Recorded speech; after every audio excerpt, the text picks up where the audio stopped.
Бидний зорилго бол хүнсний хувьсгал хийгээд хүнсний үйлдвэрлэлээ нэмэгдүүлээд өргөжүүлээд одоо байгаагийн улам сайжруулад хөл дээрээ бос чадаагүйг нь хөл дээр нь босгоод за тэгээд өргөжүүлье гэж байгаа.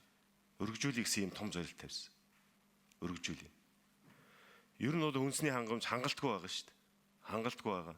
Энийг бол Монгол Улсын ерөнхийлөгч олж хараад маш зөв зүйтэй шийдвэр гаргаад 1.5 их найд төгрөгийн тусламж санхүүжилтийг гаргая гээд шийдвэр гаргаад ингэж явсан. Тэгээ үүнээс 1.2 их найд гарсан юм байна. 3153 аж ахуй нэгж байгаа юм байна. Хэдэн аж ахуй нэгж шинээр гарсан бэ? Хэдэн аж ахуй нэгж шинээр байгуулагдсан бэ? Хүнс үйлдвэрлэл рүү орсон бэ? Алхаж орсон бэ? 1.2 их найд төгрөгийн одоо хэдэн хувь нь нөгөө аж ахуй нэгжүүдэд дэмжлэг үзүүлээд хөл дээр нь босгох өөрөөр хэлбэл одоо хуучин аж ахуй нэгжүүдийг одоо технологийн сайжруулах үйлдвэрлэлийн нэмэгдүүлэхэд хэдэн төгрөг зарцуулсан нэг аж ахуй нэгж дээр хамгийн максимал нь хэдэн төгрөг очсон шинэ аж ахуй нэгжүүдэд нийт 1.2 чи хэдэн хувь нь очсон.